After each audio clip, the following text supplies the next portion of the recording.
Welcome to the TJ Walker Success Podcast. Today you're getting an exclusive excerpt from my course, Future-Proofing Your Career in a Digital-First World. If you're serious about staying ahead in this fast-changing world, this course is your roadmap. Want the full experience? Grab the complete course now. Just click the link in the description. Now, let's dive in. Let's start off with a quick win. Test. This is a mindset test. Did you know a year in advance when the 2008 financial crash was going to happen? Did you know a year in advance that the coronavirus would sweep the world and kill millions? Well, chances are, if you're like me, you didn't know that. Nobody can really see the future, and that is important for you and me to realize. But you can prepare to protect yourself to get through it. In 2008, when the financial crisis hit, those who had a lot of savings, diversified investments, soldiered on and did well. When the coronavirus hit, those who were physically fit, who exercised daily, maintained a proper weight, ate healthy foods, generally lived to continue and to thrive today. So there are, in fact, things you can do to prepare for crises in the future. There are things you can do to prepare your career for a digital-first world, and that's exactly what we're going to do right here. Okay, I get it. You're tired of all the hype about artificial intelligence, AI, ChatGPT, Perplexity. That's the world. Everyone's got to become a PhD in artificial intelligence. Really? No, that's not it at all. We cannot all become PhDs in Python or programming artificial intelligence. In fact, there's probably not going to be a need to have millions and millions of people doing that. But here's where there is a need. In your industry, in your field, I don't care if you are an artist, I don't care if you're a painter, I don't care if you're a lawyer or an engineer, people are already using artificial intelligence to do what they do better, faster, more creatively, more efficiently. If you want to stay relevant and protect your career future, it is essential that you be on the cutting edge, not of all AI research, but on the cutting edge of how artificial intelligence is actually being used by people in your industry, in your field. You don't want to be caught flat-footed. You want to be using what the most advanced people in your industry are doing economically. You want to be testing, experimenting, putting into action how people are using artificial intelligence, because it's affecting absolutely everything. So no, this is not a course where I tell you drop what you're doing and go take a 5-year course on getting a PhD in artificial intelligence. But you do need to spend some time every single day playing with, experimenting with, observing how other people in your field are already using AI and what is coming up next that you can try on for size right now.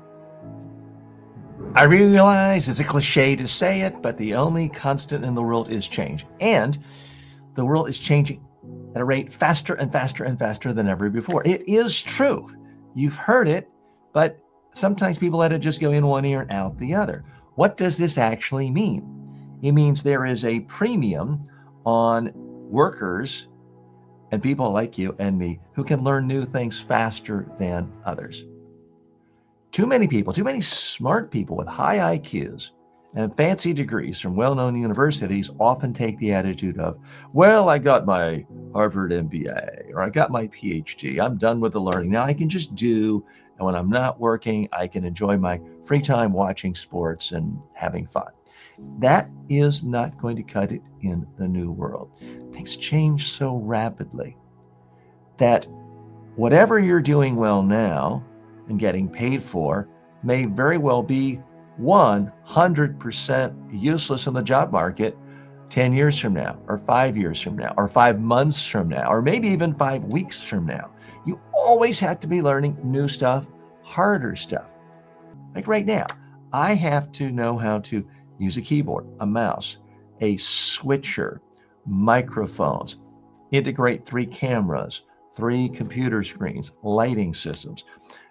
When I graduated from college in 1985, these fingers had never actually touched a keyboard. I'd used a typewriter.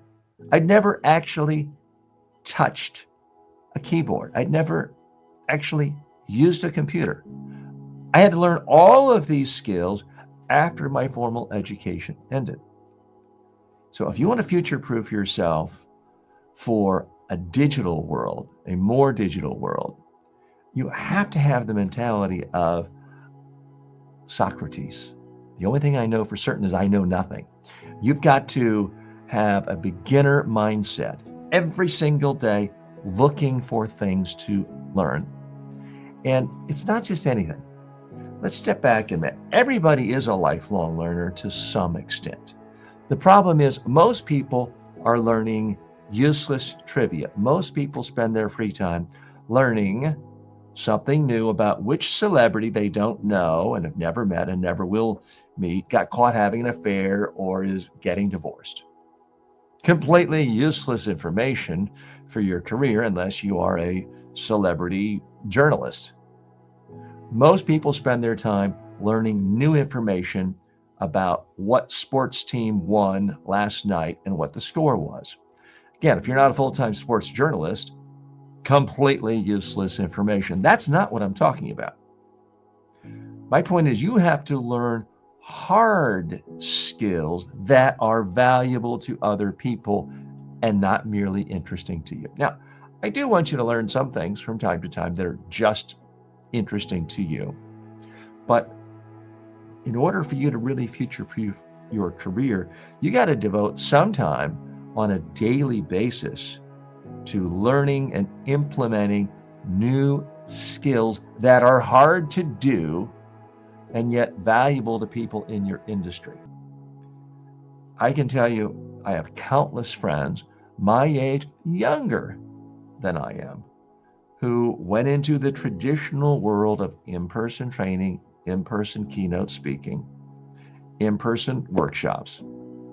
And when the world evolved to go in more online, early in the game, they said, you know what? I'm not really a techie. I'm going to continue doing what I'm doing. I'll get to that later. Well, guess what? Later arrived and it didn't wait for them, and they are now unemployed and out of business. Many of them great people, many of them with fantastic knowledge bases, as good or better than I was at in-person trainings and workshops, and yet they didn't learn how the world was changing, and they became irrelevant. I do not want that to happen to you.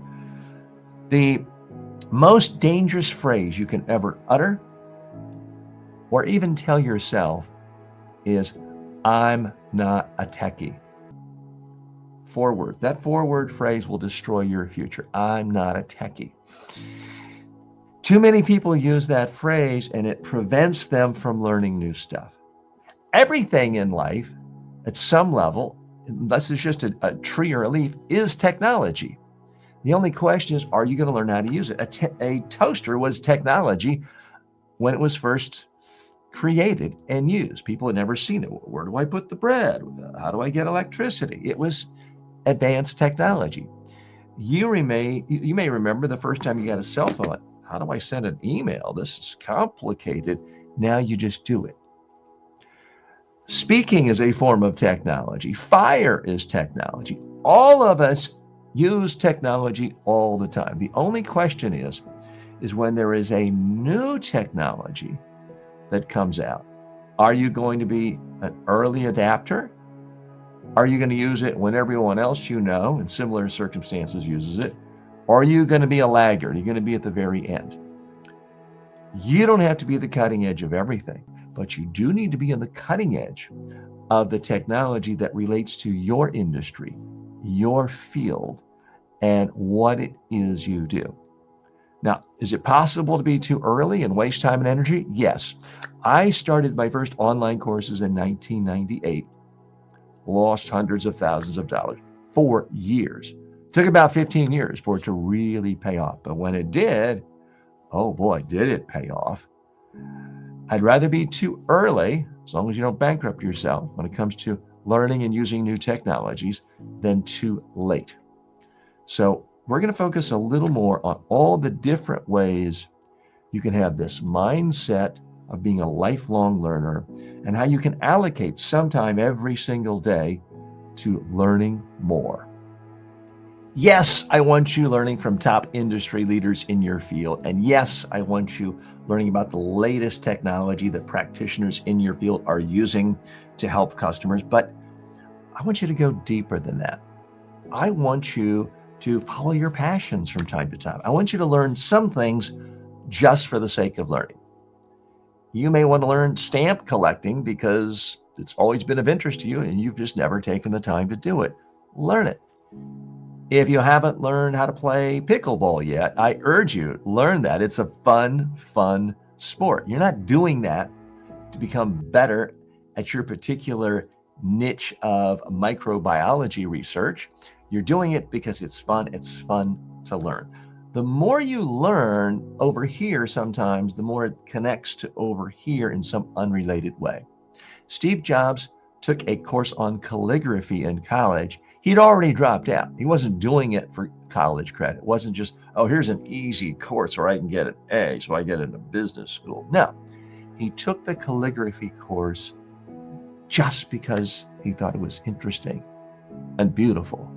And it completely transformed everything about how he designed iPhones and computers and everything else in his career, because he had that design first mentality in a way that, no offense to Bill Gates, Microsoft, they didn't.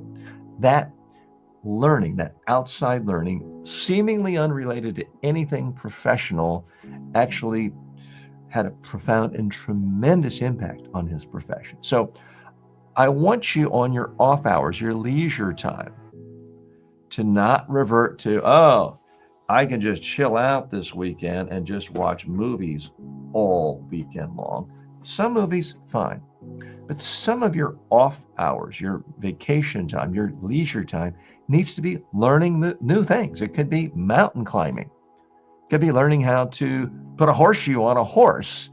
It doesn't really matter as long as it's something that interests you, arouses your curiosity, and it's firing the synapses in your brain so that they're learning new stuff. You need to obsessively follow how artificial intelligence is currently being used in your field, in your industry. Go to the biggest companies, go to the cutting edge companies, go to the thought leaders, go to their website, see what they're doing. Watch their YouTube channels. Are they talking about artificial intelligence?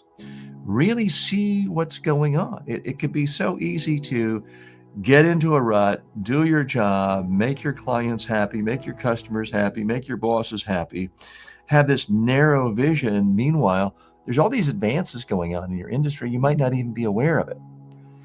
So anything to do with artificial intelligence, I realize it sounds like you're just jumping on trends, or I'm asking you to do that and be a trend chaser. Oh, do crypto now and do metaverse. No, this is real. AI is actually real, and it's having a dramatic, revolutionary impact on industry after industry after industry and the economy as a whole.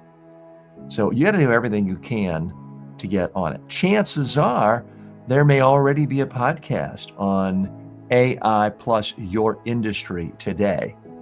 Look for it. You won't know till you're looking. You should have a Google alert, news alert, or if you use some other news service. I don't mean to sound like I'm promoting Google.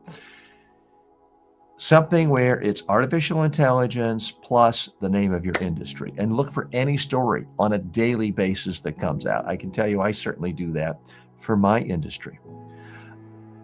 I would urge you, even if you're not inherently interested in the subject, to read every major book published by a significant publisher on artificial intelligence.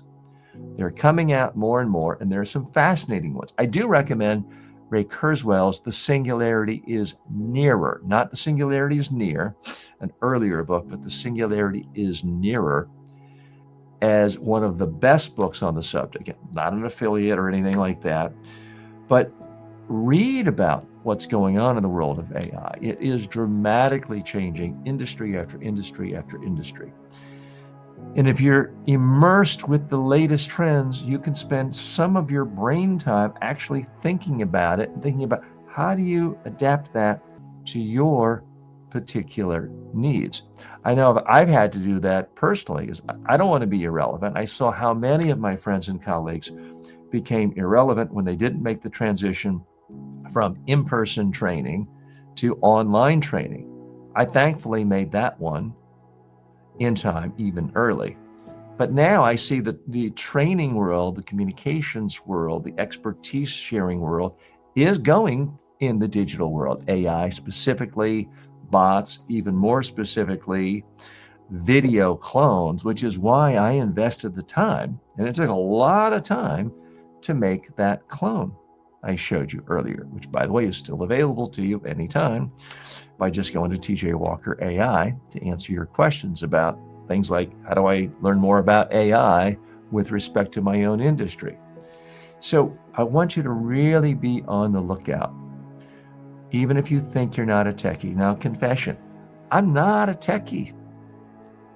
I don't really know hertz from a megabit from a pixel. I don't really know these terms, but I figure out what do I got to do to make this thing work. I decided I just absolutely had to have an AI video interactive clone. I didn't want to be getting there when everyone else did. I didn't want to be last. I wanted to be first, and I was first. I was the first communication skills, personal development expert, combination of those two, to have a completely interactive AI video clone. And apologies if that sounds boastful, but it's really about a lesson for you. I've dreamed of this for years, but I noticed following news clips that AI and cloning and video cloning seem to be getting better and better in early 2024.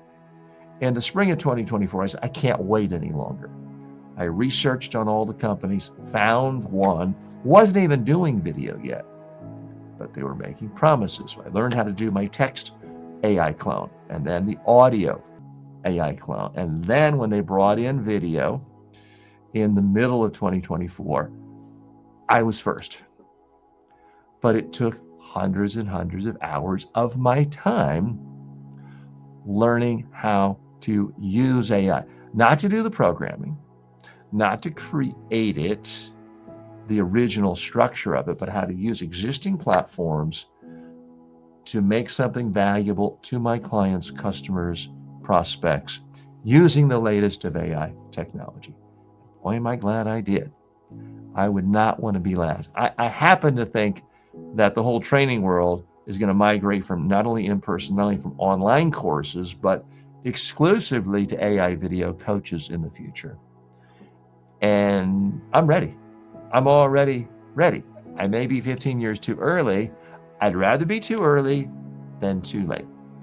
And anytime you're trying to future-proof your career, you should err on the side of being too early as long as you don't bet the ranch. You don't want to bet 100% of your resources or work for 3 years with no pay and use every penny of your life savings to create something that isn't going to be monetized for 15 years. But if you can make small bets, continue with your day-to-day business, continue with what you're doing that creates value, where people pay you or companies pay you, and be making these side bets on AI technology, you will be ready.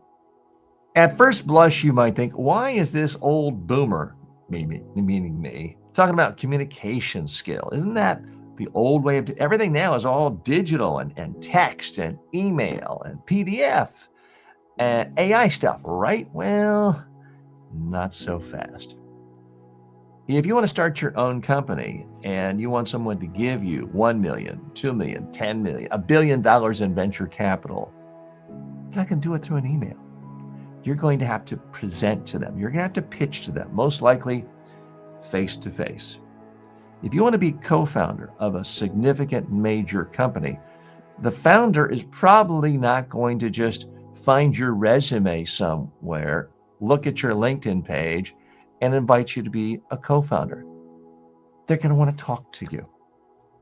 If you see your career developing and growing and you're getting promotions, and all of a sudden, instead of managing just yourself, you're managing 10 people, and then a whole division, 100, and then beyond that, 10 divisions in a company, 1,000, guess what you have to spend most of your time doing? Communicating by speaking.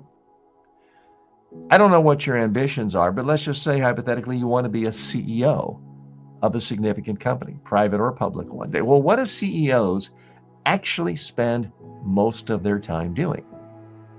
It's not doing coding. It's not doing accounting. It's not drawing mock-ups for ad campaigns. They have other people for doing that. The leader of any organization, whether you call it a CEO or managing director, or president or principal of a school, what the leader of any organization spends most of their time doing is communicating by speaking. If you're a CEO, you have to spend your time speaking to your biggest investors. You have to speak to your biggest stakeholders. You have to speak to the media that cover your industry.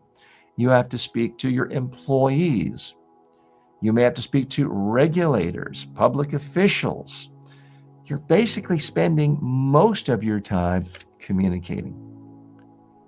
And it's not just newsletters and emails and web pages. You've got staff for that.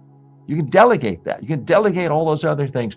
You cannot delegate speaking on behalf of the entire organization to the world.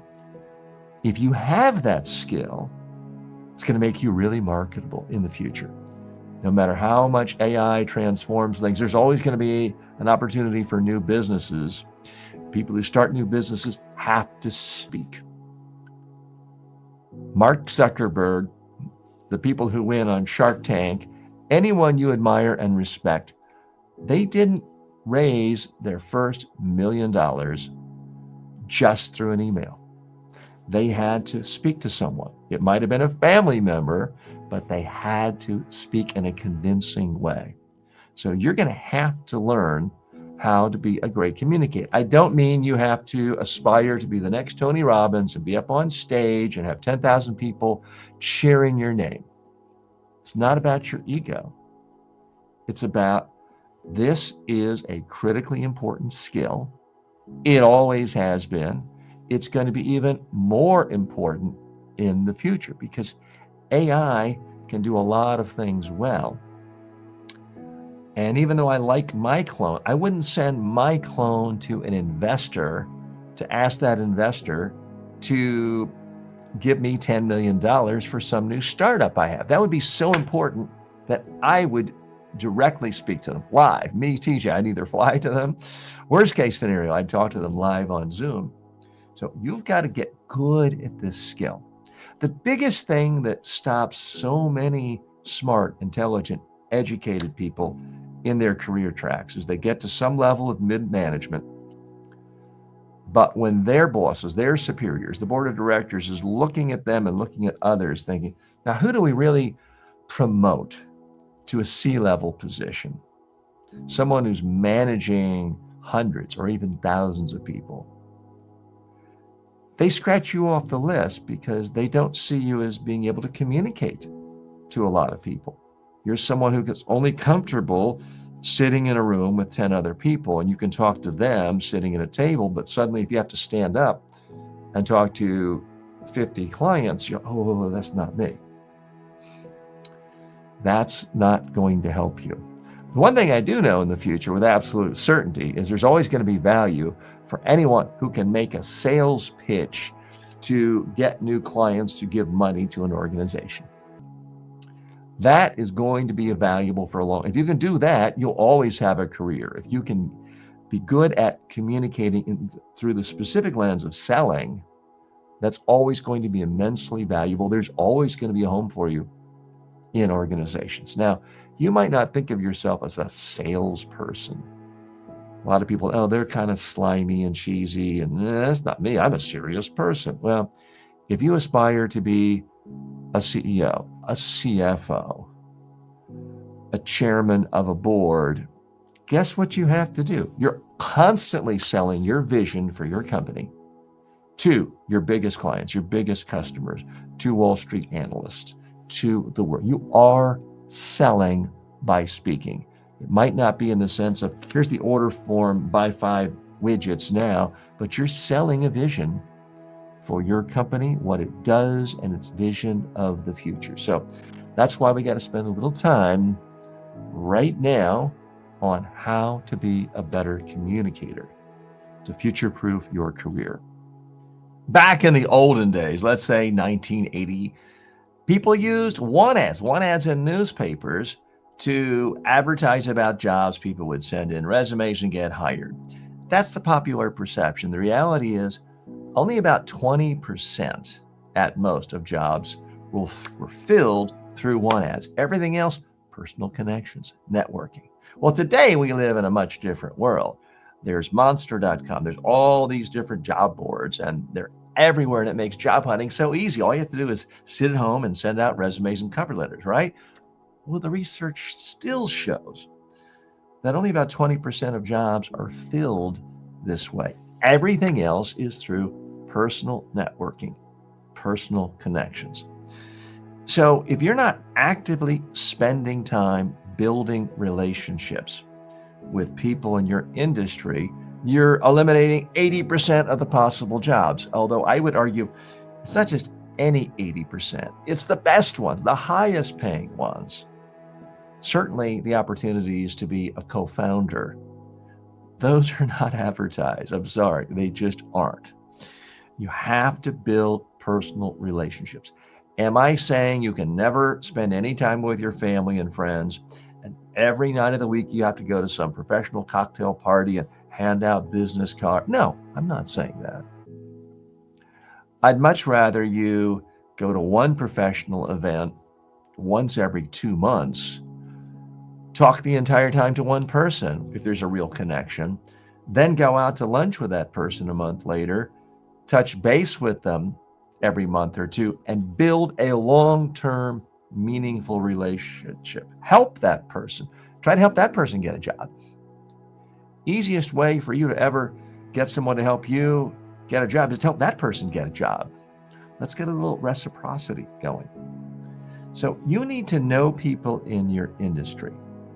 And it's not a shotgun approach. It's not the copier guy at the Chamber of Commerce event walking around, hey, need a copier, call me. You need a copier, call me. And just walking around trying to give out 100 business cards in 45 minutes. That's not effective. You need to build meaningful relationships with people who know you, you know them. They like you, you like them. You have common interest. You work together for shared purpose. It might be they work with you in your own company where you are currently employed. It may be they work in another company, but you're working on some project that helps the industry, a trade association. It may be that they work in an industry that's only tangentially related to yours, and you're working with that person in a nonprofit, volunteer capacity for something for your community. You need meaningful relations. You never know. What that person does now may be unrelated to where they are in 5 years, and they're in the perfect place to hire you for your dream job at the exact same time your current company goes out of business and is in bankruptcy because AI has put them out of business, and you now have a better position. I know countless people in Wall Street who have had unfortunate timing. They've been with banks that were dissolved through no fault of their own. They perhaps gone into a niche of Wall Street that lost favor and there was no more money and people were fired. And they kept landing on their feet because they were networking with people and having meaningful relationships, having meals with people, having real friendships with people. So when they were unemployed, it was never for very long because they had a network of people who knew them, liked them, trusted them, knew about their abilities, knew they were hardworking and honest. And that's what sustained them throughout their career. Now, again, I'm going to sound like an old boomer. Apologies. And I am an old boomer, but that doesn't mean you should discount this advice. A lot of people, especially early in their career, and by definition, that would mean young people, feel like if I do my job, that should be enough. And it is enough for your current job. But you need to be actively cultivating mentors in your business. You need to be looking for people that you can relate to, who are maybe 5 years ahead of you, maybe 10 years ahead, maybe they're 40 years ahead of you. Learn from them. Actively seek them out for insights. Ask if you can take them to coffee. Ask if you can go to lunch with them. Ask if you can pick their brain for 2 minutes if they're at the coffee pot and it's a chance to talk to them. You need actual, real conversations with people. And I don't mean to generalize. I'm not saying all of any one demographic is like that. But there are a lot of people these days who they're in the coffee room, they're at a conference, and it's in between speakers, just staring at and look, I look at my phone. I probably look at my phone too often.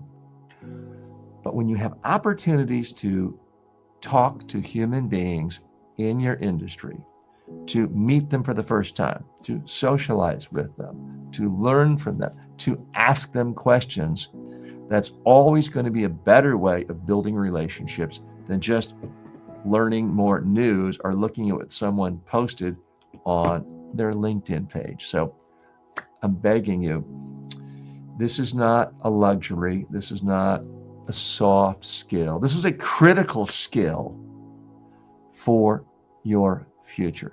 Now, I'm not always great at it myself, but I can tell you, one colleague of mine I met in 1986. We continue to work together on projects. I hire him, he hires me. It continues to be a mutually beneficial relationship. At different times I've worked for him, at different times he's worked for me. These are meaningful, long-term relationships. You need to identify people you like, you trust, you respect. You need to help them. You need to spend time with them. You need to learn from them. And ultimately, that will help you too. I'm talking about you creating your own company because I really do believe it's integral, an extraordinarily important part to you future-proofing your career for what's happening in the digital world. Because long-term, especially if you've saved money and have done well, you got to find something you're excited about, something you're passionate about, something that gives you flexibility. And when you own your own company, you have the flexibility to go in new directions, to start projects, even if you don't think there's any way I'm going to make money on this short term. And by constantly being engaged in new projects, new opportunities, new products, new services, it keeps you alive. It keeps you mentally stimulated. And that's ultimately what is going to help you long-term in your career. Case in point, about 7 years ago, I noticed my house was getting full of clutter. I thought, I don't like that. I kind of like the idea of minimalism, but what do I know about that? So I just all of a sudden, because I believe in lifelong learning, started reading every single book I could find on decluttering and minimalism and started to develop my own ideas, jotting a few notes. And before I even realized it, I did a whole course on minimalism and decluttering my house. In the process, I got a clean house, which was great, decluttered things. Our whole house was better organized.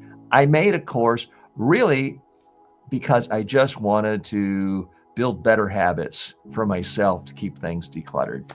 But the course unexpectedly became a bestseller. It made tens of thousands of dollars and has helped a lot of other people around the world.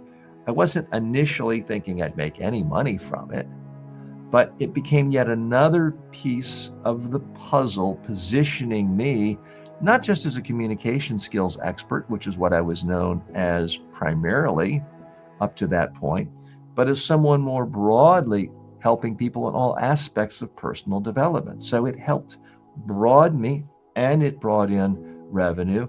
It expanded my universe of people who know about me and my courses. So it benefited in a lot of different ways. It could not have happened if I had had just a regular job at a big Fortune 500 company in the training department, doing the trainings that I'd been hired to do. It gave me the flexibility because I had my own company to follow a passion and see where it went. Now, I've done other courses. For example, I have a course on wine appreciation, never made any money, been a complete failure in the marketplace, but it was still fun to do. And it sharpened my skills. She had another course, making online video. That just keeps me in the game, keeps me relevant. That's the beauty of having your own business.